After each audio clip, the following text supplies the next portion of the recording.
बिस्मिल्लाहिर्रहमानिर्रहीम। अस्सलामुअलैकुम। भाई चैनल को सब्सक्राइब भी कर लिया करें, लाइक और शेयर भी कर दिया करें, कमेंट्स भी कर दिया करें, बेल आइकन को दबा लें जिससे हमारी आने वाली कहानियाँ आपको मिलती रहें। अपने लिए मैंने एक पिस्टल और 3 फालतू मैगज़ीन लिए। कर्नल मुजम्मल और मेजर इमरान कहने लगे कि सिर्फ हम दोनों ही इन 3 भारतीयों से नबर्द आजमा होंगे, लेकिन मैंने इन्हें सख्ती से रोक दिया और कहा कि दुश्मन 3 हैं, लेकिन हम में से 6 इनके मुकाबले पर जाएंगे। मैं दरअसल अभी तक मुजम्मल और इमरान की कारकर्दगी नहीं देख सका था और असली मिशनों के आगाज़ से पहले ही किसी किस्म का ख़तरा मोल लेने को तैयार न था। मैंने मुजम्मल और इमरान का साथ देने के लिए JCO थाई नंबर 2 शान और ख़ुद को चुना। मुजम्मल और इमरान कहने लगे कि ये भारतीय सूरमा जैसूर छावनी से हमारी मुखबरी होने पर यहाँ तक पहुँचे, लेकिन मेरा कहना था कि इनको बैंकॉक बल्कि इस होटल से किसी ने भारतीय स्वरतहाने को इतला देकर बुलवाया है, क्योंकि इन्हें अभी तक मेजर इमरान के मुतल्लक इल्म नहीं कि वो भी हमारे साथ है। बहरहाल ये फ़ैसला हुआ कि आज रात ही इन तीनों को ठिकाने लगाना है। उमर खान ने मुझे सिर्फ CBI के अफसर के कमरे का नंबर बताया था। हमें पहले ये मालूम करना था कि दोनों भारतीय फौजी किन नामों से कौन से कमरों में ठहरे हुए थे। मुझे चूँकि शक था कि हमारी मुखबरी इसी होटल से हुई है, इसलिए रिसेप्शन से इनके मुतल्लक मालूमात हासिल करना मुमकिन न था। मुझे यकाया ख्याल आया कि बजाय इन तीनों से बेहक वक्त बिठ जाने से बेहतर है कि पहले CBI के अफसर को ठिकाने लगाया जाए और बाद में दोनों फौजियों को। मैंने मुजम्मल और इमरान को अपनी तजवीज़ बताई तो उन्होंने इसे पसंद किया। हमने रात 11 बजे इसके कमरे में दावा बोलने का प्रोग्राम बनाया। मेरे हमरा मेजर इमरान और कैसर ने जाना था। मैंने फायर आर्म इस्तेमाल करने के बजाय जिस्मानी ताकत और खंजर को इस्तेमाल करना था, और कैसर रामपुरी चाकू और खंजर इस्तेमाल करने में माहिर था। तमाम प्रोग्राम सेट करके मेरे साथी अपने अपने कमरों में चले गए और रात ठीक 11:15 बजे इमरान और कैसर मेरे कमरे में आए। इस होटल में इस वक्त शराब के नशे में धुत मुसाफिर और इनके साथियों ने एक हंगामा बपा किया हुआ था। होटल के नाइट क्लब में शराबी मेहमानों और कालगर्ज के साथ साथ होटल की मलका रानी भी मैं नोशी और ऊंची आवाज़ के मगरबी म्यूज़िक पर उछल कूद में मसरूफ़ थी। मैंने अपने कमरे से रूम सर्विस को फ़ोन करके कहा कि कमरे में पड़े थर्मास को ठंडे पानी से भर दें और कमरा नंबर CBI के अफसर का बताया। फ़ोन के बाद हम तीनों यानी इमरान, कैसर और मैं चौथे फ्लोर पर इस कमरे के करीब पहुंच गए। फ्लोर की गैलरी में मध्यम रोशनी के बल्ब जल रहे थे। थोड़ी देर में ही मुलाजम ट्रे में जग उठाए आया और इस कमरे के दरवाजे को नॉक करने लगा। पानी का इंतखाब मैंने इसलिए किया था कि बैंकॉक में मौसम खासा गर्म होता है और ठंडे पानी की हर किसी को तलब होती है। वेटर के दरवाज़ा खटखटाते ही हम इसे एहसास दिलाए बगैर दरवाजे के करीब पहुंच गए। CBI वाला भी कच्ची गोलियां नहीं खेले हुए था।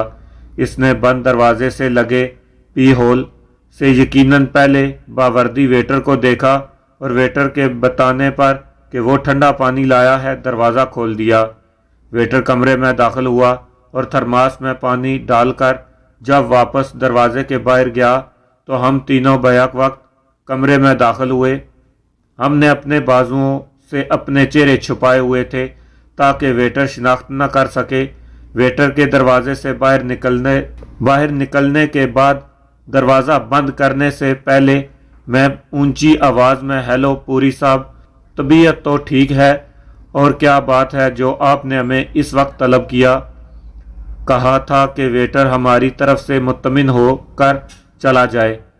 CBI का अफसर अक्का बक्का में चंद लम्हे देखता रहा, फिर यकायक इसे सारी सूरत हाल समझ आ गई।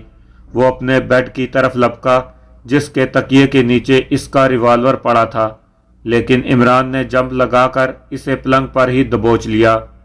कैसर ने इसके मुंह पर हाथ रखा और मैंने तकिए के नीचे से इसका रिवॉल्वर उठा लिया। हमारे इस बिल्कुल गैर मुतवक्का और यकलख्त हमले से सीबीआई का ये अफसर इतना बौखला गया कि इसके मुंह से आवाज़ तो दरकिनार, इसने खुद को इमरान और कैसर की गिरफ्त से छुड़वाने की कोशिश तक न की। कैसर ने अपना रामपुरी चाकू निकाला और करीब था कि इसे घोंप देता, लेकिन मैंने इसे रोकते हुए कहा, इस बेचारे तनख्वाहदार मुलाजम को मारकर हम क्या करेंगे? अगर ये हमें अपने और अपने साथियों के नाम, इनके बैंकॉक आने का मकसद और इनको हमारी मुखबरी करने वाले के मुताल्लिक सब कुछ सही सही बता दे तो हम इसे ज़िंदा छोड़ देंगे। मैंने ये बात इतनी ऊंची आवाज़ में कही कि सीबीआई वाला अच्छी तरह से सुन ले। इसके साथ ही मैंने इमरान को कहा कि इसे सीधा लटाकर इसके सीने पर बैठ जाए और कैसर को कहा कि चाकू इसकी गर्दन पर रखे और अगर इसने चीखने चिल्लाने की कोशिश की तो इसकी गर्दन काट दे। इसे सीधा किया गया तो मैंने इससे पूछा, बताओ कुछ कहना चाहते हो या नहीं? सीने पर 2 मन से भी ज़्यादा वज़न और गर्दन पर चाकू हो तो बड़े बड़े सुरमाओं की फटकड़ी फूल जाती है। ये भारती लाला किस शुमार में आता था? मौत को इतने करीब देखकर इसने इस तेज़ी से बोलना शुरू किया, मुझे इसे कहना पड़ा कि आहिस्ता बोलो, और कमरे में होटल के लेटर पैड और कलम से मैंने इसकी बातों को नोट लिखने शुरू किए। नाम मुरलीधरन पुरी, तैनाती सीबीआई हेडक्वार्टर दिल्ली, ओहदा डिप्टी डायरेक्टर। हमराहियों के नाम मेजर कैलाश और कैप्टन भंडारे, और दोनों का ताल्लुक स्पेशल ग्रुप से। मुखबरी पहले जैसूर छावनी बांग्लादेश से और दूसरी रॉयल प्लाजा होटल बैंकॉक जहां हम ठहरे हुए थे के मैनेजर गुप्ता ने की, जो भारतीय सीबीआई के पे रोल पर है। भारतीय सफारतखाने में तीनों मिलिट्री अटैची और फर्स्ट सेक्रेटरी से मुलाकात हुई और वो तमाम मामलात को जानते हैं। मेजर और कैप्टन कमरा नंबर 405 और 406 में ठहरे हुए हैं। होटल के 2 वेटर को रिश्वत देकर हमारी निगरानी और हमारे तमाम साथियों की तादाद और नाम मालूम करने की ड्यूटी सौंपी गई है। हम तीनों ने 3 रिवॉल्वर और गोलियां भारतीय सफारतखाने से ली हैं, वगैरह वगैरह। पूरी तो नॉन स्टॉप ऐसे बोलता जा रहा था, बल्कि जैसे हमारे मुखबर हो और अपनी सारी तफ्तीश और तहकीक हमें बता रहा हो। अपनी यक तरफा गुफ्तगू के दौरान, जिस मैंने इंतहाई मुख्तसर करके लिखा है, इसने 3-4 मरतबा गगियाई आवाज़ में कहा, आप मुझे ज़िंदा तो छोड़ देंगे ना? और फिर बोलना शुरू कर दिया। मुझे इसकी ये हालत देखकर हंसी आ गई। ये इस पूरी बुज़दिल कौम का फ़र्द था जिसने चंद हज़ार सुरमाओं के साथ बड़े सगीर पर हमला आवर होने वाले मुसलमान सरदारों और सलातीन के आगे हमेशा घुटने टेके। किस किस का हवाला दूँ? मोहम्मद बिन कासम, सुल्तान महमूद गजनवी, सलजोकी, गौरी, लोदी और तगलक ख़ानदान के अलावा ख़ानदान गुलामा और फिर मुग़लों में से किसको इस बड़े सगीर के हिंदू राजाओं महाराजाओं ने एक बार भी शिकस्त दी या कम अज़ कम जम कर मुकाबला ही किया? मुसलमान आते और सारे बड़े सगीर के सुरमा हुक्मरानों की हुकूमतों को रोनते और ताराज करके वापस लौट जाते। इनके लिए बड़े सगीर पर हमला करना पोलियो के खेल से ज़्यादा अहमियत नहीं रखता था, जिसमें हमेशा इन्हीं की जीत होती। हर किस्म के सामानों हर्ब व ज़र्ब से लैस लाखों की फ़ौज और सैकड़ों हाथियों की दीवार खड़ी करके इन हिंदू हुक्मरानों ने यहाँ तक किया कि अपने प्यादा फौजियों के पांव लोहे की जंजीरों में जकड़ डाले। लेकिन अल्लाह अकबर का नारा सुनते ही हिंदू फौजी के भागने में ना तो लोहे के संगल हायल होती और ना ही इनके देवता हाथी के चूमते चूमते पहाड़ जैसे जिस्म। हिंदू हुक्मरानों की मजमूई ताकत ना तो अपने सबसे बड़े देवता सोपनाथ को महमूद गजनवी के गुर्ज से टूटने से बचा सकी और ना ही राजा दायर के पुजारियों के मंतर और शिकस्त से बचने के लिए पुजारियों के कहने पर अपनी सगी बहन से शादी मोहम्मद बिन कासम के बढ़ते हुए कदम रोक सकी। राजा दायर तो 1300 साल कबल मर खप गया, लेकिन इसकी नाजायज औलाद आज भी मुसलमान गरदारों के रूप में इस हुब्बल वतन और जांबाज मोहम्मद बिन कासम को लुटेरा कहती है। लानत हो ऐसी जानबाजी पर और ऐसे ख्यालात पर। जब मुसलमानों ने बरे सगीर में जम कर रहने और हुकूमत करने का फैसला किया तो हिंदुओं ने इनके पांव में अपने माथे टेक दिए। मुसलमान हुक्मरानों के सामने आते ही हिंदुओं की जो हालत होती थी, इसकी एक मिसाल हिंदुओं के सबसे बहादुर ज़ात राजपूतों में सबसे आला व अरफा ख़ानदान सूरजनसी के हुक्मरान राजा मान सिंह का अपनी बहन रानी जोधाबाई को मुग़ल शहनशाह अकबर आज़म की बेनकाही ज़ौजियत, जो जोधाबाई कभी भी मुसलमान नहीं हुई, में देना है, जबकि हिंदू मज़हब के मुताबिक मुसलमान का साया पड़ने से भी वो भ्रष्ट नापाक हो जाते हैं। सिंध का मशहूर जागीरदार और गरदार राणा चंदर सिंह भी सूरज वंशी ख़ानदान से है, इसलिए अब ज़रूरत है एक अकबर आज़म की। पेशावर से जेलम तक के हुक्मरान राजा जयपाल को अहमद शाह अब्दाली ने 4 मरतबा शिकस्त दी और हर बार इसे कैदी बनाकर काबल ले जाता और बड़े दरबार में इससे अपने पांव दुलवा कर छोड़ देता। वो जब भी चाहे इस चूहे को मार सकता है, लिहाजा इससे खेलता रहा। अब भारत ने पृथ्वी और पाकिस्तान ने गौरी मिसाइल बनाए हैं। ज़रा गौरी और पृथ्वी का वाक़या भी सुन लीजिए। बरे सगीर के हिंदू हुक्मरानों में दिल्ली और अजमेर के राजा पृथ्वीराज चौहान की बहादुरी और दलेरी का बड़ा शोरा था। ये वही हजरत थे जो अपने एक मुखालफ राजा के दरबार में इसकी जवान बेटी संजो गुप्ता को ज़बरदस्ती घोड़े पर बिठाकर भाग आए थे। पृथ्वीराज का गौरी से पहले बार मुकाबला हुआ तो सामान्य रसद न मिलने और अंधेरा छा जाने के बायस हार जीत के बगैर गौरी वापस लौटा। सरदारों के मुंह पर चूहों की खुराक के बड़े तोबड़े बंधवा दिए और ख़ुद नंगे फर्श पर सोता और 24 घंटे में सिर्फ एक बार खाना खाता। अगले बरस पूरी तैयारी के साथ वो फिर पृथ्वीराज के मुकाबले पर आया। पृथ्वीराज के हमरा इस वक्त कम अज़ कम 9 राजों की फ़ौज और सामानो हर्बो ज़रब था। मुसलमानों के पहले हमले में ही हिंदू फ़ौज के पांव उखड़ गए। तारीख में दर्ज एक मोहतात अंदाजे के मुताबिक हिंदुओं की फ़ौज 1,20,000 प्यादे और 45,000 घुड़सवार पर मुश्तमिल थी, जबकि गौरी की फ़ौज में कुल 14,000 सवार और प्यादा एक भी न था।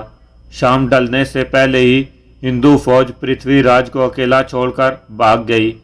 पृथ्वीराज जिस हाथी पर सवार था, गौरी के एक सवार ने तलवार के वार से इस हाथी की सूंड काट डाली। हाथी शिद्दत दर्द से भागा और दरियाए जमुना के बीच में बैठकर पृथ्वीराज समेत हलाक हो गया।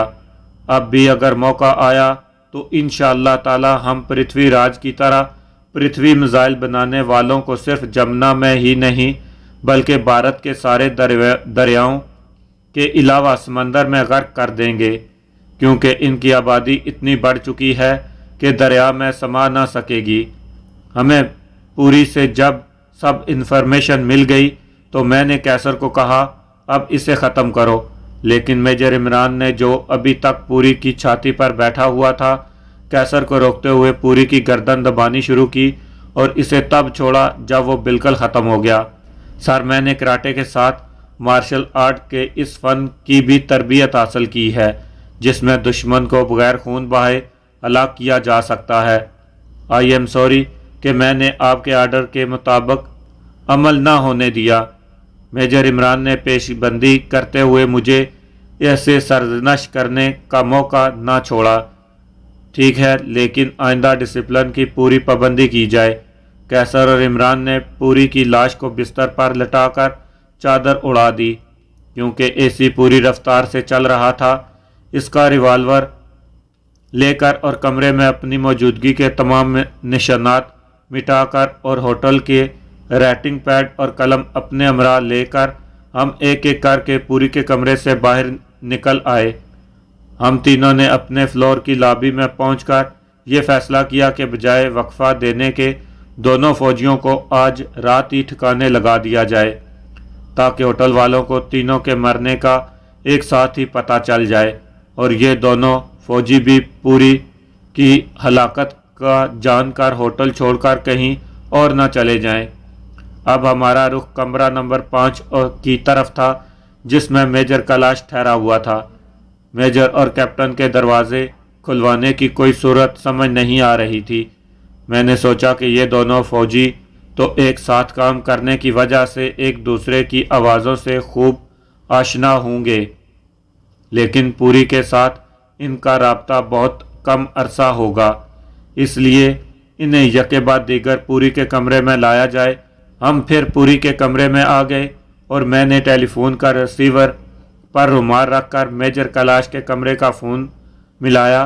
कैलाश ने नींद भरी आवाज़ में हेलो कहा तो मैंने पूरी की आवाज़ की नकल करते हुए कहा, मेजर होटल का मैनेजर इस वक्त मेरे कमरे में है और बहुत कार आमद इतलात लाया है, लिहाजा फौरी तौर पर मेरे कमरे में चले आओ। ये कहकर मैंने फ़ोन बंद कर दिया। मैंने जो चाल चली थी इसकी कामयाबी या नाकामी मेजर की अक्ल व दानश पर थी। मैंने दाना फेंक दिया था और जाल में फंसना या ना फंसना इसका काम था। मेजर इमरान और कैसर दाखिली दरवाजे के अंदरूनी जानब पर्दों के पीछे छुपकर खड़े हो गए। मैंने पूरी की लाश के चेहरे पर से चादर हटा दी और दरवाजे की तरफ पीट करके सिंगल सोफे पर इस तरह बैठ गया जैसे पूरी से बात कर रहा हूँ। चंद लम्हों बाद ही दरवाजे पर दस्तक हुई।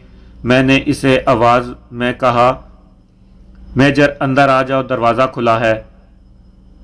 मेजर कमरे में दाखिल हुआ और पूरी के बेड की तरफ बढ़ने ही लगा था कि मेजर इमरान और कैसर ने बेहक वक्त इस पर छलांग लगा दी। वो कालीन पर गिरा। मेजर इमरान इससे दू बदू मुकाबला करना चाहता था क्योंकि दोनों कमांडो ट्रेनिंग ले चुके थे, लेकिन ये वक्त इस किस्म के मुकाबले का ना था। मैंने कैसर को कहा, ख़त्म करो इसे। मेरे मुंह से बात निकलते साथ ही कैसर ने अपना चाकू इतनी तेज़ी से इसकी गर्दन पर फेरा कि मेजर का सर तन से जुदा हो गया, लेकिन इसका लाशा कई मिनट तक फड़कता रहा। मेजर इमरान ने ज़िंदगी में शायद पहली बार चाकू से किसी की गर्दन कटते और सर तन से जुदा होते देखा था। कैसर इसकी ये हालत देखकर हंस पड़ा और बोला, इमरान साहब, दूर से गोली चलाकर किसी को हलाक करना और बात है और चाकू से गर्दन काट कर अलहदा करना और बात। खैर, मैं आपको ये चाकू चलाने में माहिर कर दूंगा और आप मुझे बदले में कराटे के मज़ीद दाव पेच सिखा देना। भारतीय मेजर की गर्दन से खून फुवारे की तरह बह रहा था। कैसर और इमरान ने भारतीय मेजर की लाश घसीट कर पूरी की पलंग की दूसरी जानब डाल दी।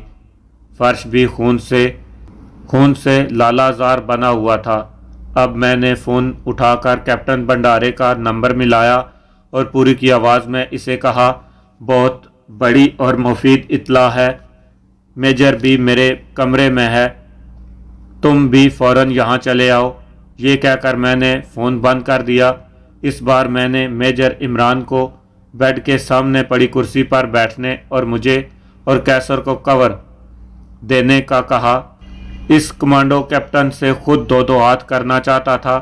भारत में पहली बार दाखिले के बाद मैंने सिर्फ एक बार कमांडो की ट्रेनिंग लेते हुए विजय कुमार को ज़ेर किया था और अब मेरी ख्वाहिश थी कि खुद आजमा कर देखूं कि मुझ में कितना दम हम बाकी है। मैं और कैसर हस्बे साबक दरवाजे के पर्दों के पीछे छुप गए। थोड़ी देर बाद ही दरवाजे पर नाक हुई। मेजर इमरान, जो दरवाजे के तरफ पीट के किए बैठा था, बोला, अंदर आ जाओ कैप्टन। कैप्टन अंदर आया। ये एक गटे हुए जिस्म का लंबा तड़ंगा जवान था जिसने शब ख्वाबी का लिबास पहना हुआ था। दरवाजे से चंद फीट अंदर आकर इसने कमरे का जायज़ा लिया। फर्श पर बिछा कालीन खून से लथपथ था। ये वहीं ठिठक कर रह गया। गालबन इसे ख़तरे का एहसास हो चुका था। इसी वक्त मैंने पर्दे से बाहर आकर आहिस्ता से कहा, कैप्टन क्या तुम मुझे तलाश कर रहे हो? इसी दौरान कैसर ने दरवाज़ा बंद कर दिया।